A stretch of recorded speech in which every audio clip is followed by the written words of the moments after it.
Big Three, Fantasy Alarm TV. I'm your host, Ray Flowers. Let's continue our discussion on the world of football, talking about some running backs. First number of the day is 96.9 as a yards per game mark of Jeremy Hill of the Bengals in the second half of 2015. That's a pace for about 1,550 yards if he were to maintain that.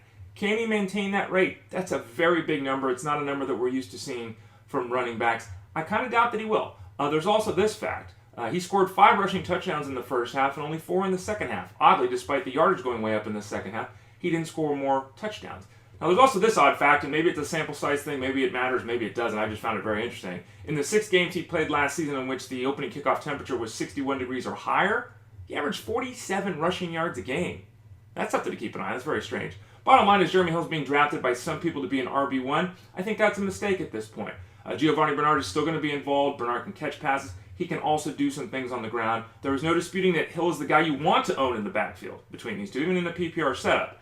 But at the same time, expectations of him continuing along the lines that we saw in the second half, if you have those, you're probably going to be disappointed. Second number of the day is 89, as in the percentage of the last 9 seasons in which Frank Gore has run for 1,000 yards. Let's put that in real-world terms. 8 of the last 9 years, Frank Gore has run for 1,000 yards. The only time he missed out was in 2010 when he played 11 games. Now, he goes from the Niners to the Colts. What's he going to do for the Colts? Probably more of the same thing.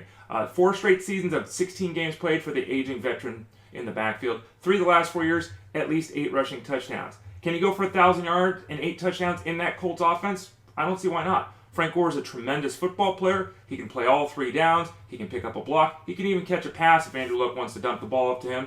He is aging. He's not going to go for a huge season, but if Frank Gore is your RB2, you're probably in very good shape in the fantasy game.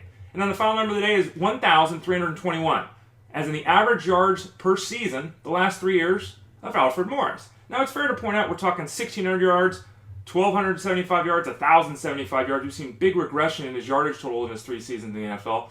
And we've also seen the yards per carry mark go from 4.8 to 4.6 to 4.1. How about the touchdowns? Well, he had 13 rushing touchdowns as a rookie, only 15 the last 2 seasons. So there's no debating that his production has waned, but the entire offense's production has waned. Problems under center, RG3, all that stuff last year being a big key.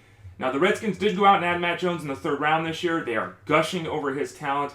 He'll take on the Royal Lou role to begin the year. He'll work 3rd downs. His pass blocking appears to be up to par. He can catch the ball out of the backfield. Don't be buying into Jones siphoning off early down work from Morris. I still have to think that Morris is that 1st and 2nd down back for the Redskins. Set your expectations somewhere between the last 2 seasons in terms of the production with the numbers from Morris. You'll probably be right on. Jones is someone to take late. He certainly is a great handcuff option if you own Morris, but I'm not buying, at least today, all the hype that Matt Jones is getting. Alfred Morris is still a really good football player. Big Three, Fantasy Alarm TV. You've been listening to Ray Flowers. Go to fantasyalarm.com/winning for our 2015 NFL Draft Guide. You won't be sorry that you did.